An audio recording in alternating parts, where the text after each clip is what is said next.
After we got back together, I fixed every bad habit Ethan hated. I stopped checking in on him, nonstop, stopped getting jealous over nothing, stopped keeping score. I even found a lipstick in the passenger seat that wasn't mine, and I calmly put it away for him. But Ethan's face hardened. He slammed on the brakes. Ethan had sharp brows and carved features, the kind of presence that made people straighten their backs without realizing. Right now, he pinched the bridge of his nose like he was exhausted. That lipstick belongs to Madeline. She left it in the car. He looked at me and did something he normally despised, he explained himself. Last night's client dinner ran late. She helped me take drinks, and she couldn't drive after, so I dropped her off. He held my gaze. I've told you 100 times. She's the daughter of a family friend my father's generation is close with. I have to take care of her sometimes. His voice was firm, almost like he was reciting a contract. Past, present, future, Madeline, and I have nothing going on. Nothing. When I didn't respond, a rare crack appeared in his usual composure. For the first time, I saw something like helplessness on his face. What do I have to do for you to believe me? I said evenly, nothing. I believe you. I am not mad. It was like punching cotton.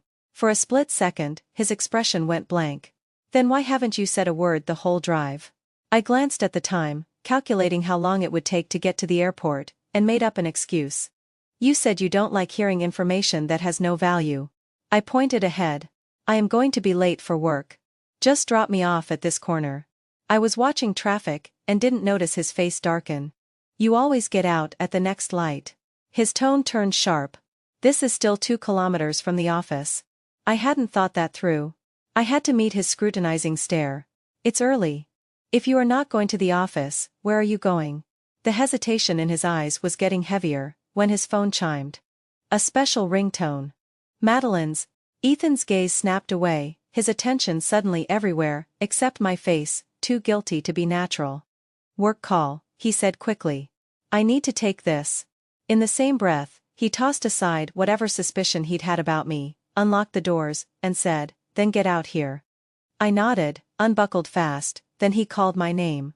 Don't rush. Watch where you are walking. His voice softened, coaxing. That restaurant you've been wanting to try, I booked it. I promised you. From now on, I won't miss a single anniversary. Happy 7 years. Aurora, see you tonight. My hand froze on the door handle. The last anniversary, he'd ditched me for Madeline. It had hurt so much then, now, remembering it, my heart didn't even ripple. I swallowed and said softly, answer the call. Don't keep her waiting. Because Madeline couldn't wait. And neither could my flight. Anniversaries, this year, next year, every year after. I'd be absent. I made the flight, by a miracle. Once I sat down, dizziness hit. I hadn't eaten breakfast.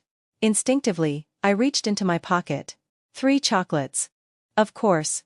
Ever since I'd fainted from low blood sugar a long time ago, Ethan had made a habit of slipping chocolates into my coat pocket before I left the house. The sweetness melted on my tongue. The dizziness eased quickly.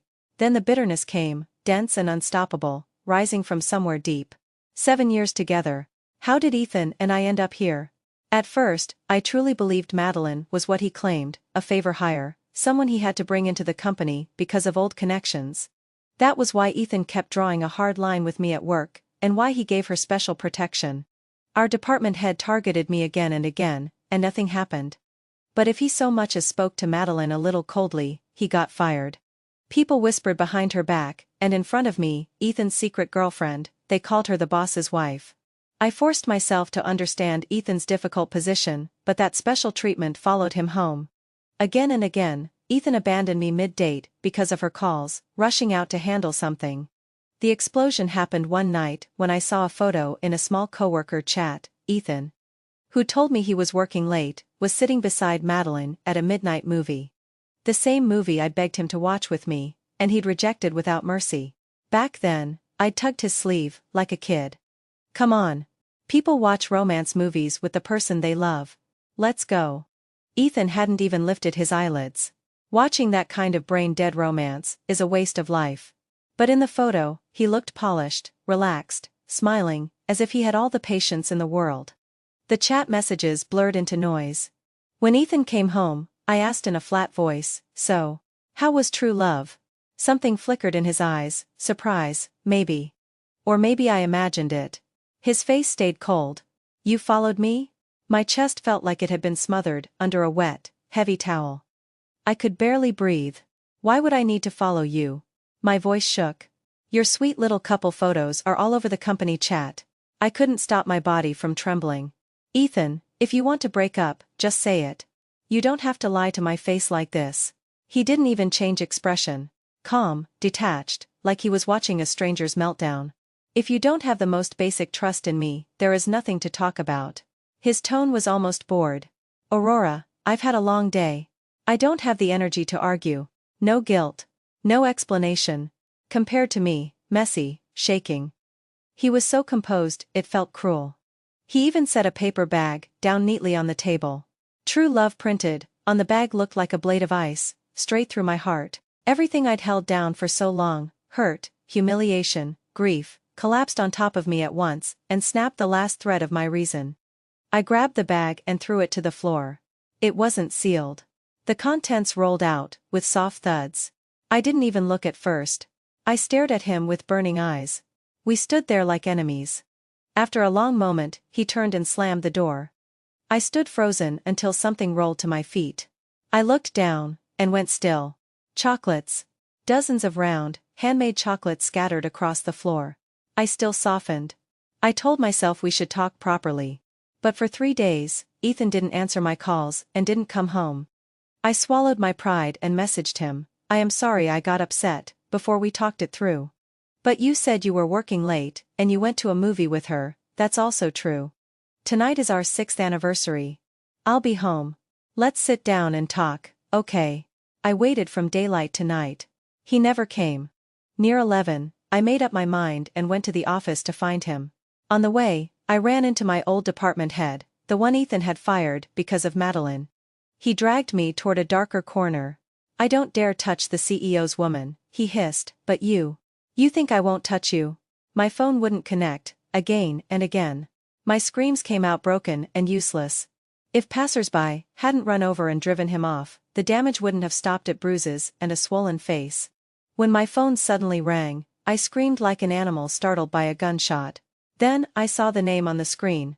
The spine I'd held upright all night collapsed. I almost sobbed in relief. Ethan, hello. A soft, sweet voice cut in. Ethan's in the shower. I saw you called a bunch of times. May I ask who you are? Is something wrong? It felt like someone shoved hot coals into my throat. The flesh there burned, stuck together, rotting with pain. I wanted to cut out my own voice. Hanging up should have been easy. It took everything I had.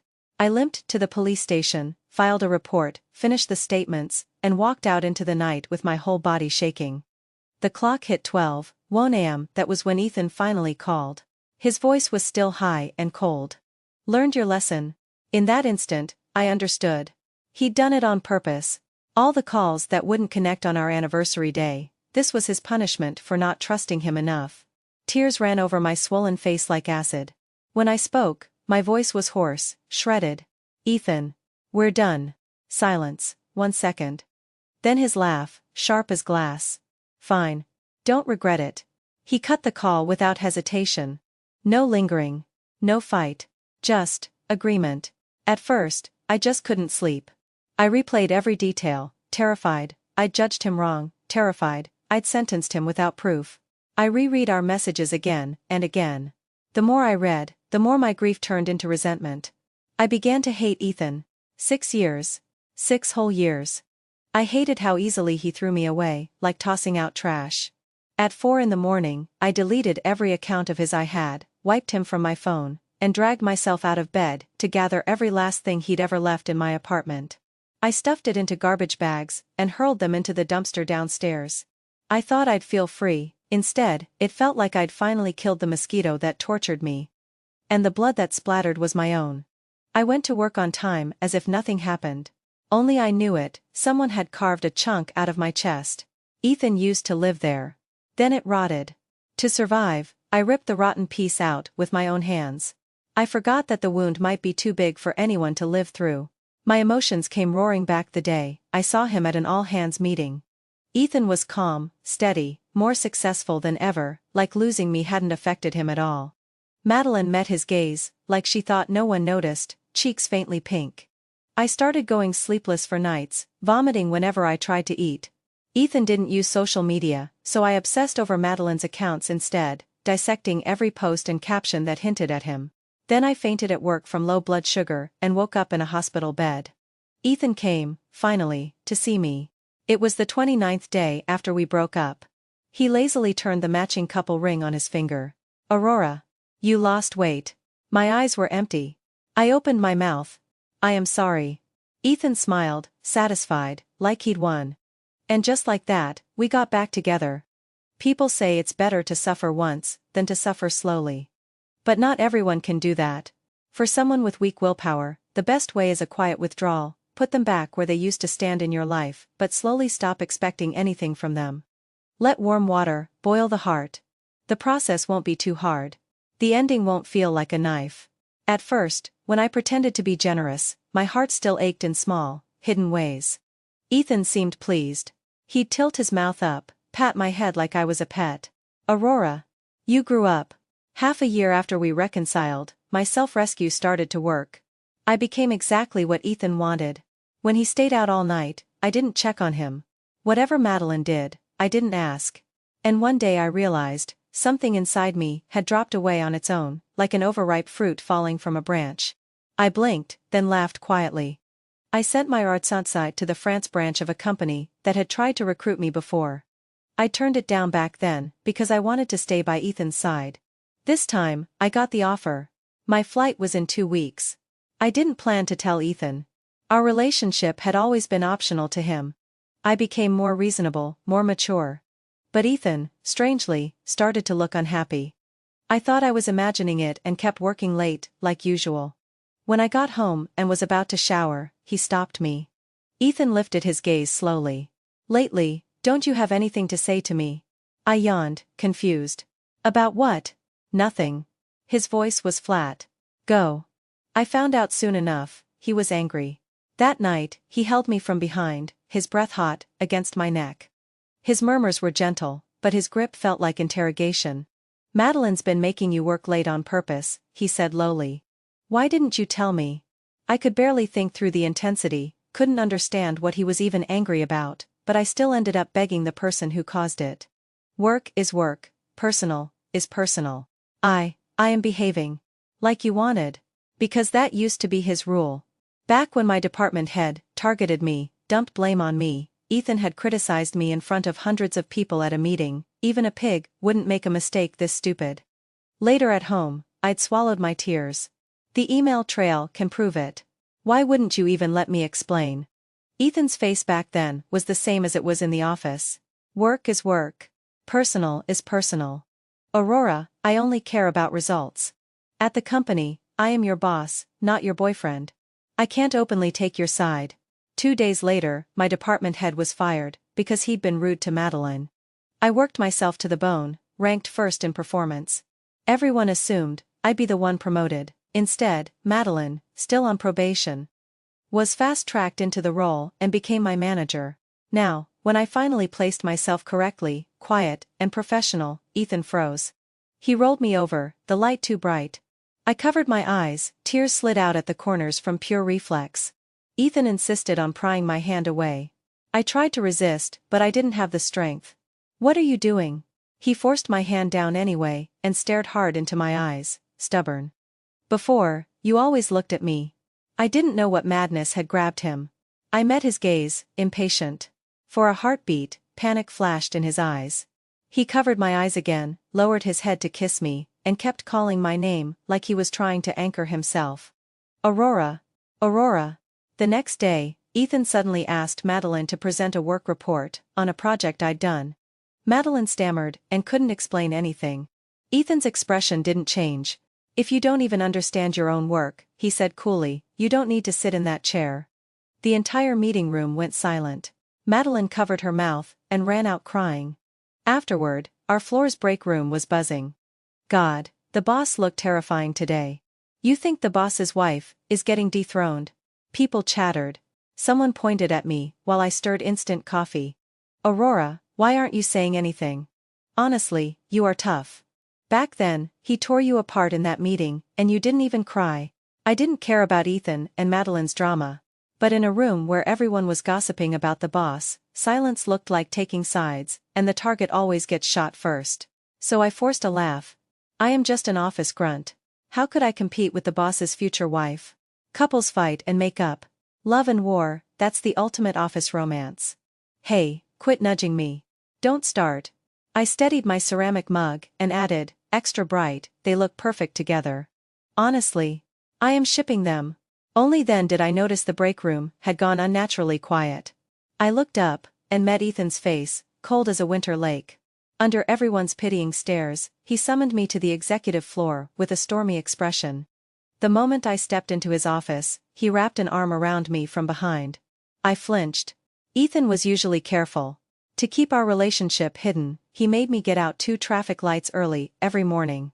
But now his office door was open. He had assistants who could walk in at any time. I shoved him, frantic. Someone could come in. Ethan stared at my eyes again, like he was trying to dig something out of them. After a long pause, he finally lowered the hand he'd lifted. Aurora. I really don't have anything with Madeline. Before, he stopped himself. Forget it. If you are still upset, fine. His jaw tightened. From now on, I'll prove it with actions. I froze. Promises I never got when I cried and begged before, now he was handing them to me, like it cost nothing. But now my flight was in 7 days. And I didn't want anything anymore. Ethan started acting like a different person. He began reporting his every move, even when I clearly didn't care. He became obsessed with forcing me to look at his face in bed, then halfway through, he'd cover my eyes again like he couldn't stand being seen. It was like a train that had jumped the tracks and suddenly snapped back into place.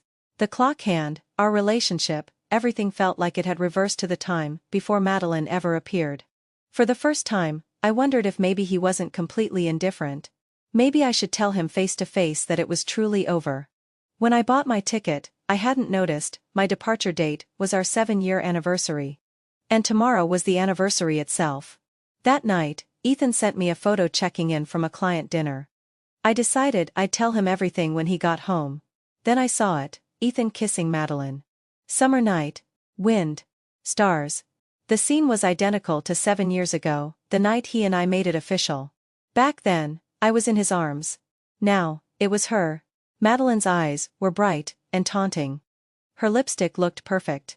She looked straight at me, and the triumph in her gaze was unmistakable. I laughed softly at myself. And my heart, like dead water, finally didn't move at all. Ethan had been restless these past few days. Maybe because Aurora had become too well behaved. In the past, 1 or 2 months before an anniversary, she would chatter nonstop about how she wanted to celebrate. But today was the 7-year anniversary. If he hadn't brought it up in the car that morning, she would have acted like she forgot it entirely. Ethan frowned at his phone, still no message. A strange sense of losing control crawled up his spine like ants. Something was slipping away, where he couldn't see it. He couldn't hold it, but he had to do something. So he messaged her again, handling something important. Be good. Sunset Restaurant. 6:30 p.m., then a sweet voice called, Ethan. He lifted his eyes, annoyed. Madeline. And beside her, her father. A caregiver pushed Ethan's grandfather in a wheelchair behind them. The old man's brow was always knotted. Once you finish talking business, it'll be dinner time, his grandfather said. So I invited your future in-laws. We'll eat together. Madeline's father put on an elder's authority, playing along. You've dragged this out for a year. It's time to set a wedding date for you two. Ethan's grandfather snapped, your health's not good, why did you drag him here? Talk fast, then we'll eat. Madeline nodded shyly, like she was already wearing the title. Sure, Ethan said, mouth curling into something almost cruel. I was going to meet Mr. Ross tomorrow, anyway. Madeline's father started smiling, until Ethan added, perfect timing. Let's talk about that industrial development parcel. What parcel? Madeline's father's eyes bulged. Ethan's grandfather's face changed too. Only Madeline stayed coy. Dad, it's that land in North City. Ethan said it was urgent. She blushed like she remembered something. Last night, anyway, I used your corporate seal and stamped the authorization like Ethan asked. With every word, both old men paled. Minutes later, Ethan's grandfather collapsed in a faint. Security dragged Madeline's father out, as he shouted. Madeline stood frozen, like a puppet with cut strings. Then she finally understood her situation. Her eyes turned red. So you were using me? You were nice to me just to gain my trust and get at my dad. I don't understand your business wars. She cried. But I never betrayed you. I even waited for you, even though I knew you had a girlfriend. How could you do this? She had Nasadvali allowed her father to use his shares to pressure Ethan into an arranged marriage. Now that Ethan had regained control and no longer needed to play along, he couldn't be bothered to waste another expression on her. His voice was flat.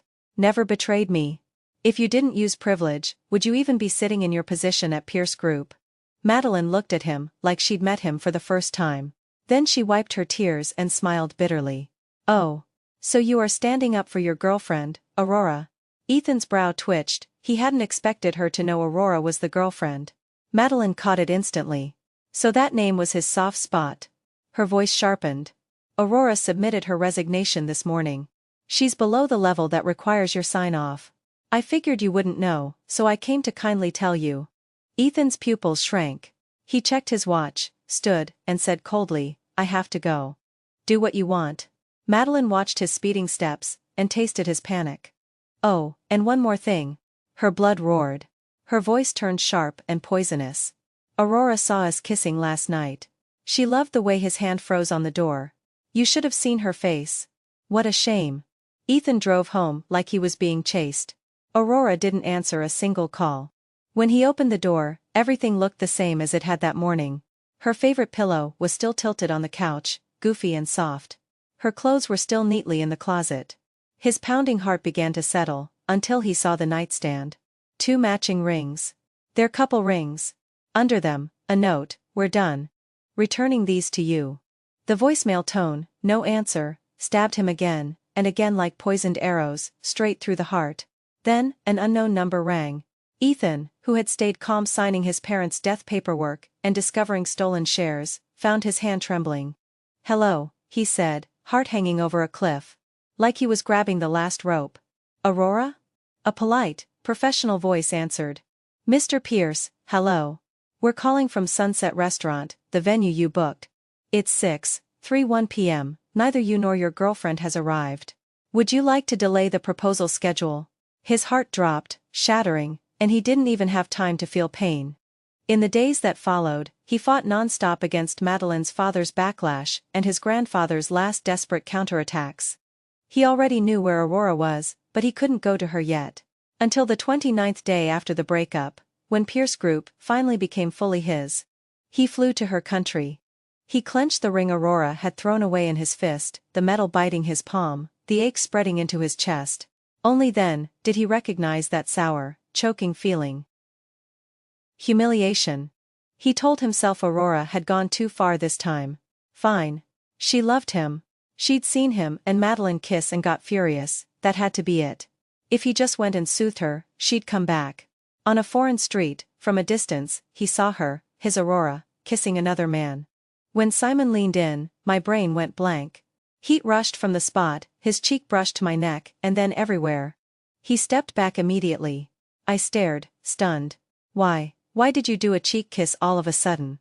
I am sorry, Simon said softly. You were just too cute. His eyes were a clear green, sparkling like sunlight on water. I wanted to kiss your cheek, but I didn't want to be rude. He looked straight at me. Aurora, I like you.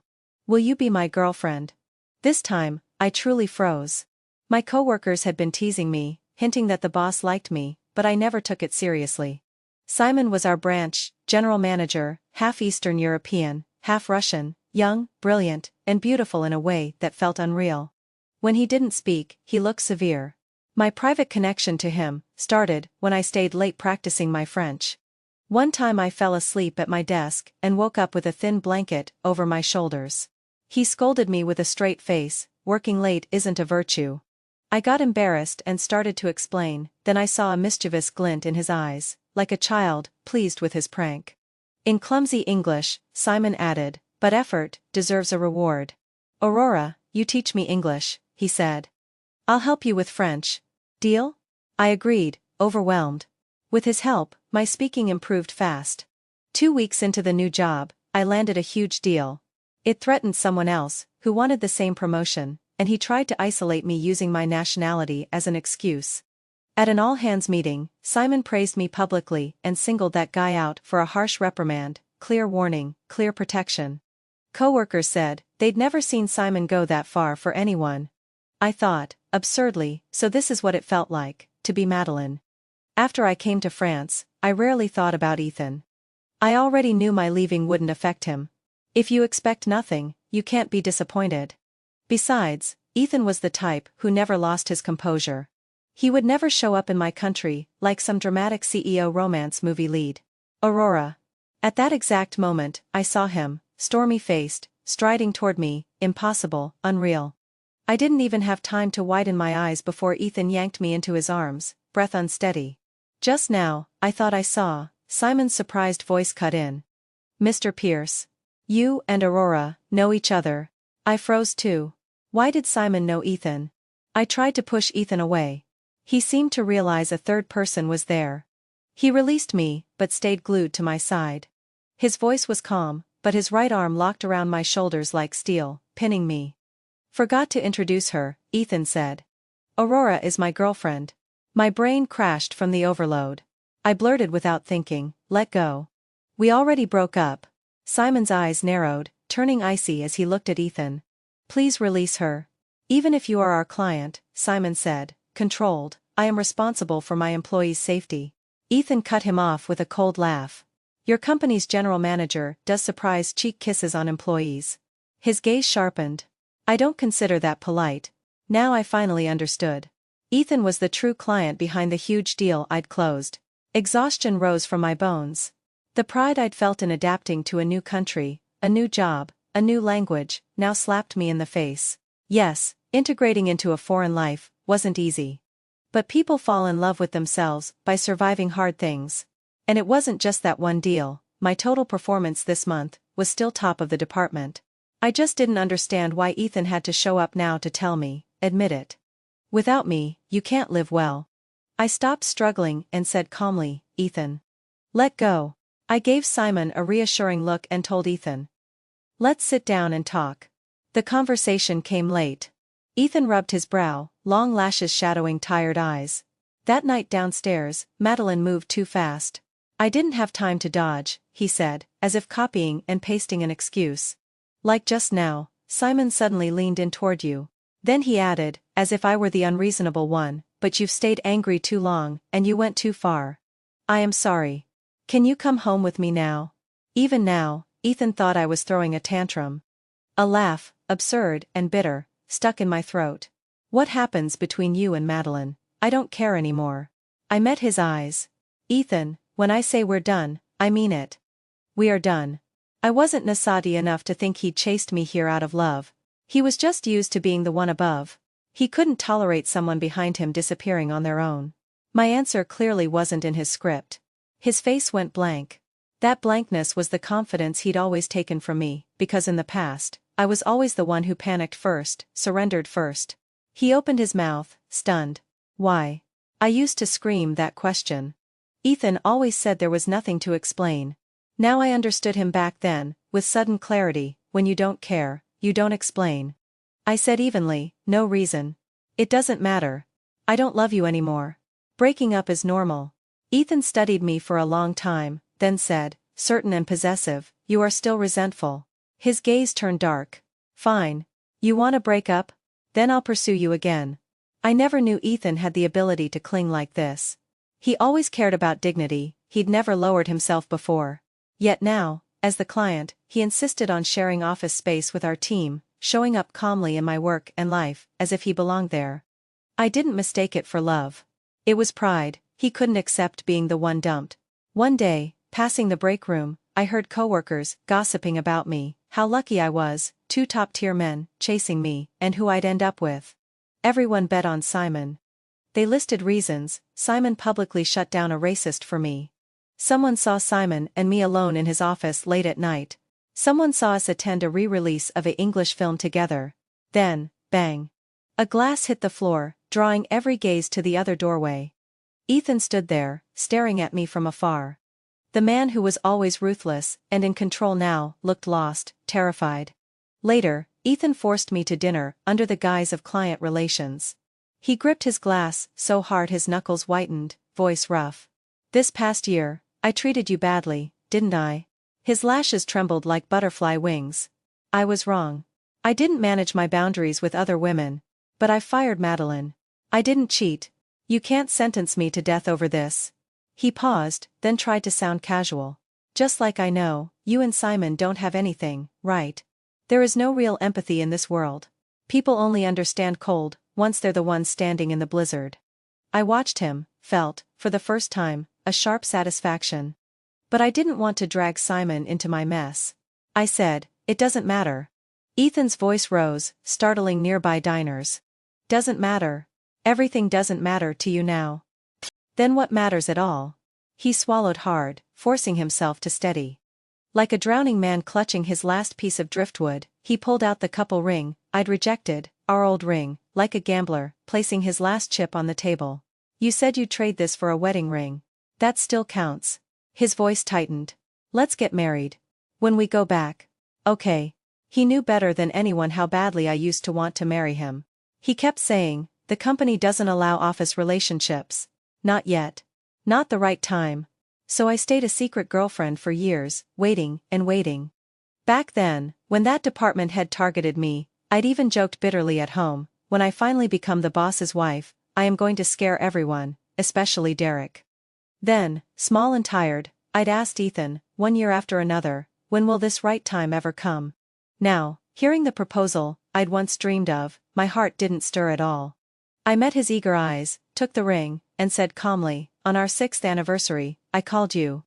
Over and over. "You didn't answer." Ethan's words rushed out. "I slept in the office those days. Madeline only brought me things, we didn't." His excuse stopped dead, like a throat crushed shut, because I said softly, "That night, I almost got raped by Derek." It was like all the blood drained from Ethan at once. His face went deathly white. His lips moved, opening and closing, but he couldn't form a word, like someone badly wounded. I continued, weightless as dust. "A passerby saved me. I was lucky. I think I was kinder than Ethan ever was. When I was hysterical before, he wouldn't even spare me an explanation. I was tired. I had my own life. I only wanted to say it clearly. That night, I really hated you," I said. "I hated how above it all you were. I hated how indifferent you were. But the worst part was, I hated the weak version of me that stayed beside you. Love leaves no survivors. It only leaves mutual damage." Telling the truth felt like using a scalpel on my own chest, exposing the heart. The biggest obstacle between us was never Madeline. "Ethan, being with you exhausted me. You made me feel like losing me meant nothing, you could pick anyone." And I worked harder and harder, desperate, terrified, until I finally understood. The approval I needed was never supposed to come from you. It was supposed to come from me. I used to think I couldn't live without you.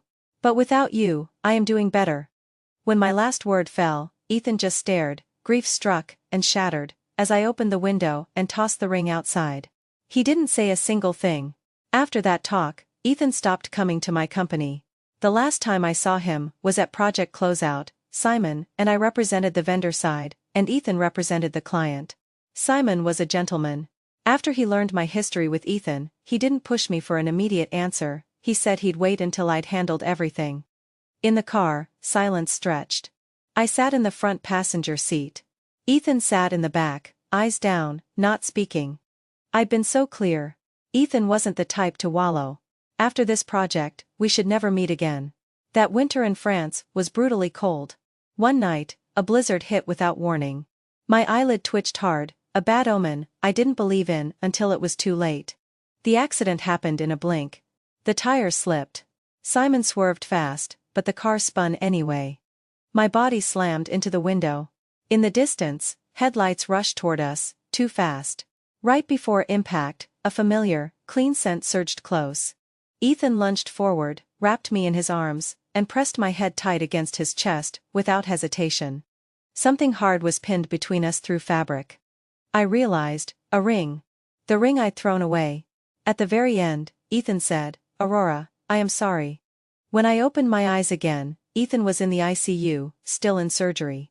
My left arm was broken. Simon had done the best possible defensive maneuver, and was the least injured of the three. He came to see me, ashamed. I didn't blame him. In that moment, self-preservation is human instinct. Only a madman's first reaction is to sacrifice himself. I sat outside the ICU doors, hollow. 5 lawyers arrived, flown in from far away. They had me sign stacks of papers I couldn't fully read. The only lines I understood said, if Ethan Pierce dies or loses capacity, all assets transfer unconditionally to Aurora Lane. No one, including Ethan himself, may revoke the transfer for any reason. I covered my face and finally broke, sobbing. When life and death were on the line, he used his life to say he loved me, then said sorry. I couldn't understand it. How can someone love you, and still stand above you, hurting you, like you are beneath them? One lawyer, older than the rest, said he'd watched Ethan grow up. He explained the truth and sighed. Mr. Ross is cunning. Ethan had no choice but to play along with him and Madeline. Ethan's been proud since childhood. Maybe that's why he'd rather let you think he cheated than tell you the truth. To show weakness in front of you felt like death to him. My stitches came out, Ethan still didn't wake. I went to Sunset Restaurant. When the sun started sinking, a couple at the next table got engaged. People cheered kindly. The girl, blushing under the teasing, accepted the ring. The couple left, glowing. As the server cleared plates, I heard a sigh. Last time, there was this insanely handsome guy who booked out the whole place. He confirmed every detail, even the humidity. But he and his girlfriend never showed.